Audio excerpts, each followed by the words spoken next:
Hi, my name is Nathan Tout-Puissant, and I will be talking about prison reform.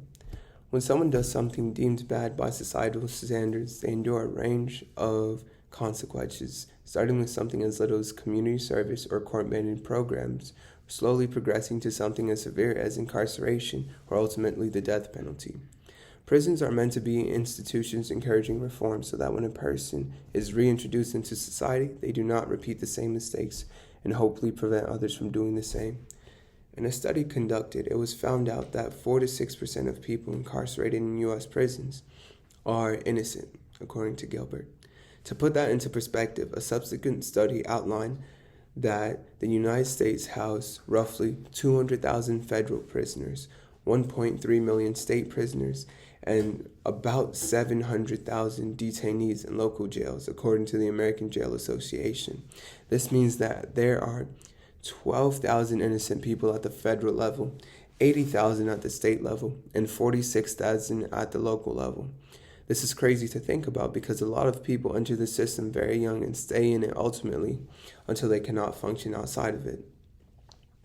I believe that the main issues involving prison systems are overcrowding, lack of accessibility, and a large disparity in the way inmates are admitted. These are issues that are plaguing the current system. In order to have an effective, more functional system, these need to change to allow for true justice. The points I will be addressing going forward are overcrowding, accessibility issues, and the disparity within prisons. I want to begin by talking about the issue of overcrowding. There are roughly 331 million people in the U.S., so it is highly unreasonable to think that prison systems can hold all of them. A lot of time, prisons try to accommodate beyond their means. This leads directly to poor prison conditions and prevents prisons from functioning optimally. This hinders reform programs put in place and can also cause or exacerbate mental health problems and increase rates of violence, self-harm, and suicide, according to the Penal Reform International. Furthermore, accessibility is an issue where prisons do not adequately accommodate people with mental disorders or pre-existing conditions. Many inmates are unable to carry preventative medicines such as inhalers or insulin. The lack of an inhaler may have contributed to the death of an asthmatic prisoner last September in a Broward County jail. A medical examiner said the woman should have been able to control her attacks with the inhaler which was taken from her by jailers, according to Pierce. Had she had access to the medicine she needed, she might still be alive today. This goes to show that not only do prisons fail to fully accommodate people and their needs, but a lot of times they only allow the resources they have. So if they do not have the resources for certain mental or physical conditions, then the person is not better off, and ultimately, they may not make it through their entire sentence.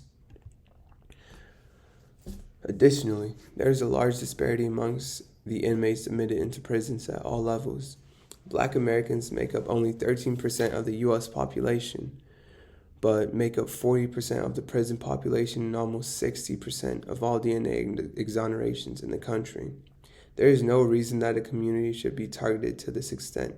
This means there is a bias that needs to be addressed, whether it is a conscious one or not. The fact that the number of exonerations far exceeds the number of African Americans admitted shows that there is something fundamentally wrong with the system that needs correcting. To surmise, prisons have many issues preventing them from completing their intended purpose. Overcrowding, lack of accommodations, and discriminatory practice are just some of the many issues stopping the necessary growth. If prisons put in work, they can overcome these issues and work to correct the existing faults in the system. Some things that can be done to better address the issues to view these people not as statistics, but as someone in need of help. Yes, prisons hold people who have committed unfathomable atrocities, but there are also people in there looking to change or atone for their past. Should the state reallocate resources to better prison resources, like comprehensive educational programs, treatment programs, and pre-release rehabilitative programs for offenders while in prison? This will allow for actual growth and allow them to better integrate into society, breaking the cyclical nature of those entering the prison system. Thank you very much for listening.